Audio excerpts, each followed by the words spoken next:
Hello दोस्तों ये hello दोस्तों, कैसे हैं आप। ये हमारा लेक्चर 2 है इंडियन पॉलिटी का। पहले लेक्चर में हमने कुछ बेसिक पार्ट जाना था, जैसे कि कम्युनिटी कैसे बनती है, कम्युनिटी कैसे नेशन बनाती है, नेशन के सोशल कॉन्सेप्ट क्या होते हैं, ट्रेडिशनल आइडियोलॉजी से जो नेशन बनते हैं वो कैसे होते हैं, और जो कंटेम्पररी आइडियोलॉजी से नेशन बनते हैं वो कैसे होते हैं। तो पिछली क्लास में हमने जाना कि नेशन से स्टेट बनते हैं, और स्टेट में क्या चार कॉन्सेप्ट होने चाहिए। स्टेट में डिफाइंड एरिया होनी चाहिए, उस एरिया में रहने वाली पॉपुलेशन होनी चाहिए, उस पॉपुलेशन पर रूल करने वाली गवर्नमेंट होनी चाहिए, उस गवर्नमेंट के पास सॉवरनिटी होनी चाहिए। सॉवरनिटी किसे कहते हैं ये हमने जाना। Freedom of decision making. तो आज हम स्टेट का पूरा होल स्ट्रक्चर जानेंगे कि स्टेट वास्तव में कहते किसे हैं। तो अपनी क्लास को शुरू करते हैं। आशा करता हूँ कि आज आप सभी ठीक होंगे। तो हमने देखा स्टेट में चार लीगल कॉन्सेप्ट होते हैं जिन बेस पर ये गार्नर होता है। स्टेट के अंदर एक डिफाइंड एरिया होनी चाहिए, उस एरिया में रहने वाली पॉपुलेशन होनी चाहिए, पॉपुलेशन पर रूल करने वाली गवर्नमेंट होनी चाहिए, गवर्नमेंट के पास सॉवरनिटी होनी चाहिए। सॉवरनिटी कहते हैं निर्णय डिसीजन लेने की स्वतंत्रता को, डिसीजन लेने की फ्रीडम को। कौन कौन सी डिसीजन, इंटरनल और एक्सटर्नल दोनों डिसीजन लेने की क्या कहते हैं, दोनों डिसीजन लेने की जिसके पास फ्रीडम हो उस एरिया को क्या कहते हैं, स्टेट कहते हैं। तो हम इंडिया और इंडिया के अंदर जो स्टेट हैं, उत्तर प्रदेश, मध्य प्रदेश, हरियाणा, गोवा या महाराष्ट्र, तो हम जानेंगे इस कॉन्सेप्ट से कि क्या ये वास्तव में स्टेट हैं या नहीं हैं। तो हम पहले इंडिया के बारे में जानेंगे। क्या इंडिया का कोई डिफाइंड एरिया है? इंडिया का कोई डिफाइंड एरिया है? सबसे पहला जो कॉन्सेप्ट होता है इंडिया, सबसे पहला देखा हमने इंडिया में डिफाइंड एरिया है।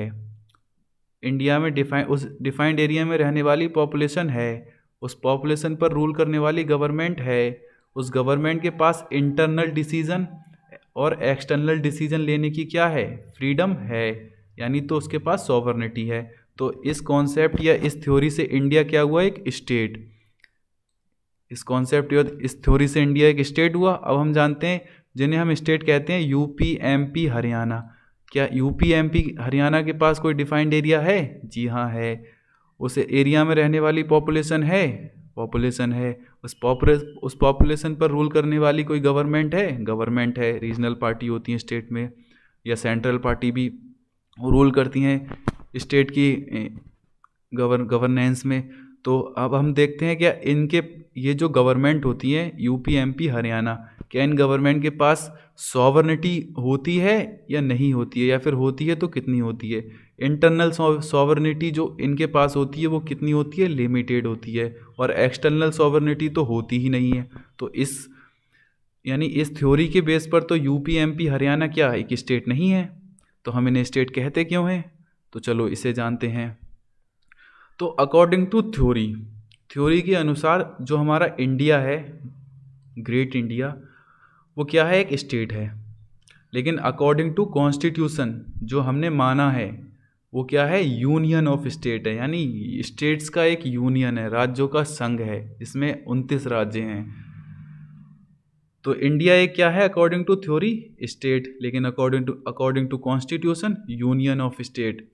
इसी तरह से यूपी, एमपी, हरियाणा, ये अकॉर्डिंग टू थ्योरी स्टेट नहीं है, प्रोविंस हैं, यानी प्रांत हैं। प्रांत किसे कहते हैं? स्टेट के अंदर एक ऐसा रीजन जिसे लिमिटेड ऑटोनॉमी प्राप्त हो, यानी सीमित स्वायत्तता प्राप्त हो, उसे क्या कहते हैं, प्रोविंस।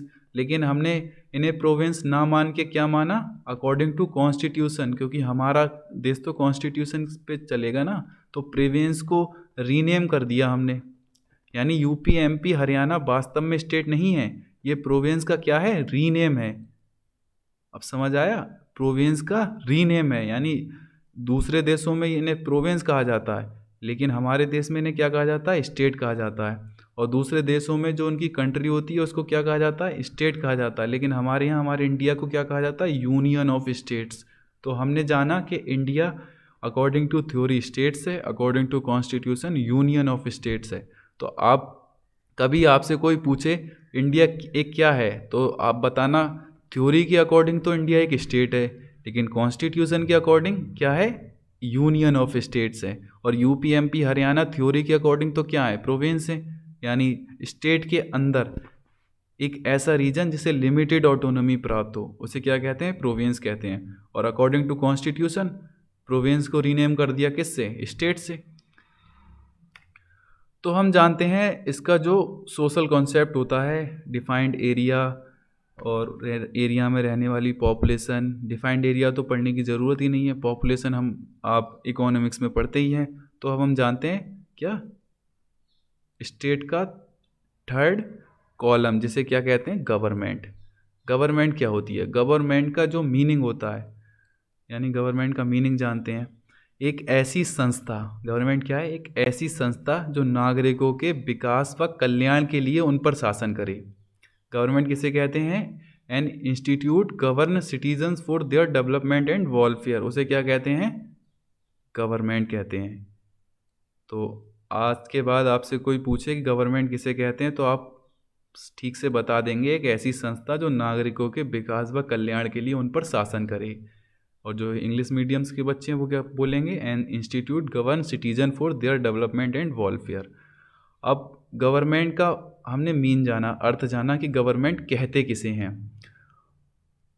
तो गवर्नमेंट के कंपोजिशन क्या होते हैं, अब हम जानेंगे गवर्नमेंट के संगठन क्या होते हैं, गवर्नमेंट किन पिलर को मिलकर बनती है। तो गवर्नमेंट के जो कंपोजिशन होते हैं वो ये तीन होते हैं। इसे क्या कहते हैं, लेजिस्लेटिव, जिसे आप विधायिका कहते हो, एग्जीक्यूटिव कार्यपालिका जुडिशरी। अब लेजिस्लेटिव किसे कहते हैं, लेजिस्लेटिव का काम होता है टू मेक द लॉ, यानी कानून का निर्माण। और एग्जीक्यूटिव का काम क्या होता है, टू एग्जीक्यूट द लॉ, यानी कानून को लागू करना और उसको सही तरीके से चलाना। ये किसका काम होता है, एग्जीक्यूटिव। अब एग्जीक्यूटिव में भी दो पार्ट होते हैं, एक तो एग्जीक्यूटिव ऑफिसर जो होते हैं वो टेम्परेरी होते हैं और एक परमानेंट होते हैं। जो टेम्परेरी होते हैं वो उन्हें मिनिस्टर कहा जाता है, और जो परमानेंट होते हैं वो ब्यूरोक्रेसी, IAS IPS वगैरह, ये क्या होते हैं, परमानेंट होते हैं। और जुडिशरी का काम क्या है, टू प्रोटेक्ट द लॉ, यानी लेजिस्लेटिव ने जो लॉ बनाया उस लॉ को प्रोटेक्ट कौन करेगा, जुडिशरी का काम क्या होता है, टू प्रोटेक्ट द लॉ। तो ये कंपोजिशन होते हैं गवर्नमेंट के। अब हम जानते हैं कंटेम्परी आइडियोलॉजी के अकॉर्डिंग गवर्नमेंट के कितने पिलर होते हैं। यानी ये तो ट्रेडिशनल आइडियोलॉजी के अकॉर्डिंग गवर्नमेंट के जो 3 पिलर होते हैं, लेकिन अगर हम जाने कंटेम्परी आइडियोलॉजी तो गवर्नमेंट के 4 पिलर होते हैं, एक लेजिस्लेटिव, एक एग्जीक्यूटिव और एक judiciary. Legislative to make the law, executive to execute the law, judiciary to protect the law. और 4th पिलर ऑफ गवर्नमेंट या डेमोक्रेसी जिसे कहते हैं वो होता है मीडिया, यानी मीडिया गवर्नमेंट का 4th पिलर होता है। मीडिया का काम क्या होता है कि गवर्नमेंट जो पब्लिक के लिए पॉलिसी बनाती है उनको मीडिया का काम होता है उन पॉलिसी को पब्लिक तक पहुंचाना। और जो उसमें लिमिटेशन होती हैं, पब्लिक डिमांड जो करती है कि इसमें ये कमियां हैं, उस पब्लिक डिमांड को गवर्नमेंट तक पहुंचाना मीडिया का काम होता है। मीडिया का बस इतना काम होता है। तो हमने देखा गवर्नमेंट के 3 पिलर होते हैं, लेजिस्लेटिव, एग्जीक्यूटिव, जुडिशरी। अब लेजिस्लेटिव किसे कहते हैं, लेजिस्लेटिव का कंपोजिशन क्या है, लेजिस्लेटिव होता है पार्लियामेंट, यानी संसद, जिसे हम हिंदी में क्या कहते हैं, संसद। संसद में एक राज्यसभा होती है और एक लोकसभा होती है। अब राज्यसभा और लोकसभा समझना क्या होता है,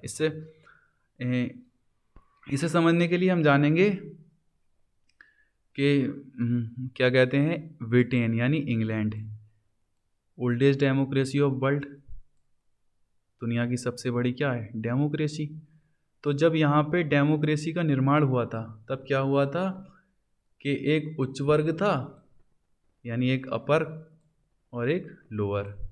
अब डेमोक्रेसी तो सब पूरी पब्लिक को मिलाकर बनाई जाती है, उसमें अपर कास्ट भी होगी और लोअर कास्ट भी होगा। तो जो अपर यानी जो उच्च वर्ग के लोग थे उन्होंने, और उच्च वर्ग और निम्न वर्ग के लोग एक साथ मिलकर क्या, डेमोक्रेसी का निर्माण करने गए, यानी एक लोकतंत्र का निर्माण करने गए। तो उच्च वर्ग के लोगों ने कहा कि हम ये निम्न वर्ग के लोगों के साथ नहीं बैठेंगे, यानी जो अपर कास्ट थी उन्होंने कहा कि हम लोअर कास्ट के साथ नहीं बैठेंगे। तो जो डेमोक्रेसी जो गवर्नमेंट बनाने वाले थे उन्होंने क्या करा कि अपर कास्ट वालों के लिए क्या बना दिया, अपर कास्ट वालों के लिए कुर्सियां ला दी और लोअर कास्ट वालों को नीचे फर्श पर बैठा दिया। यानी जिनके लिए कुर्सियां डाली उनको क्या कहते हैं हम, अपर हाउस यानी राज्यसभा, और जिनके लिए फर्श डाला उन्हें क्या कहते हैं, लोअर हाउस यानी लोकसभा। अब जो हमारे इलेक्शन होते हैं वो लोकसभा के इलेक्शन होते हैं, यानी जिसमें 545 एमपी होते हैं। इन 545 एमपी में जिस पार्टी की मेजोरिटी होती है उस मेजोरिटी पार्टी का एग्जीक्यूटिव में टेम्परेरी काउंसिल ऑफ मिनिस्टर होता है, यानी सीएमओ होता है, काउंसिल ऑफ मिनिस्टर। और इसमें जो परमानेंट होते हैं वो ब्यूरोक्रेसी आईएएस आईपीएस होती है। तो आशा करता हूँ आपको समझ आया होगा कि गवर्नमेंट में लेजिस्लेटिव का क्या रोल होता है, लेजिस्लेटिव कैसे किस तरह से पार्लियामेंट होती है, पार्लियामेंट में राज्यसभा और लोकसभा होते हैं। तो आज की हमारी क्लास बस इतनी ही थी। इसके आगे जानेंगे हम नेक्स्ट क्लास में। आशा करता हूँ ये वीडियो आपको अच्छी लगी होगी, और अगर ये वीडियो आपको अच्छी लगी हो तो इस वीडियो को शेयर करना और इस वीडियो को लाइक करना ना भूलें। Thanks for watching. मिलते हैं नेक्स्ट वीडियो में।